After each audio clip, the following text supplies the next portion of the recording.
今日打卡呢一間喺南山叫做魚神仙，佢最出名呢係食脆鯇火鍋同埋煲仔飯。第一個上台嘅呢就係鯇魚滑，工作人員呢就幫我哋逐塊片落去嘅。咁呢個鯇魚滑呢，裏邊就我食到有啲柴魚。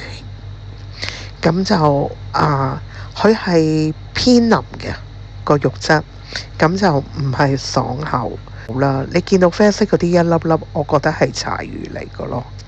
唔知你哋有冇去食過呢？又知唔知裏邊嗰個係咩嚟呢？跟住上台呢個就係春卷。未食之前呢，我估唔到佢裏邊係魚滑嚟嘅。咁但係佢呢一個魚滑呢，就同之前嗰個係有啲唔同，佢就好似加咗啲紅蘿蔔啊、粟米咁樣，都幾好味嘅。鹽焗乳鴿呢，佢就唔太鹹，咁個皮都夠脆嘅。呢個餐呢，叫一魚五食，咁佢當然啦，有啲鯇魚肉啦，咁呢個係有皮。另外嗰個呢就係白色，呢個就比較爽口啲。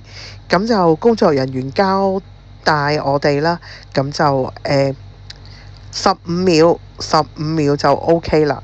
咁就真係好快脆就食得。咁入口呢，哇呢個正啊，非常之爽口又鮮甜。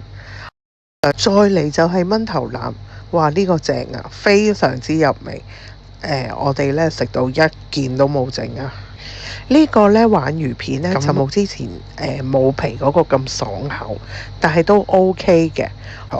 再配埋啲沙薑啊、薑蓉啊、葱啊、芫茜，真係正到冇得頂啊！跟住就係煲仔飯啦。咁因為我哋呢就係叫黃鱔嘅，但係咁啱呢就見唔到佢哋啲職員喺度整啊，咁就影咗個臘味煲仔飯俾你哋睇下。你見呢黃鱔都非常之多啊，咁3個人呢食一煲。佢個煲仔飯份量都比較多啊，我哋3個人呢食唔晒一煲。咁我覺得佢個飯非常之爽，唔會太腍，亦都唔會太腍，都可以叫粒粒分明。最後呢，就係呢個腐皮啦，帶啲甜甜地，我覺得幾正。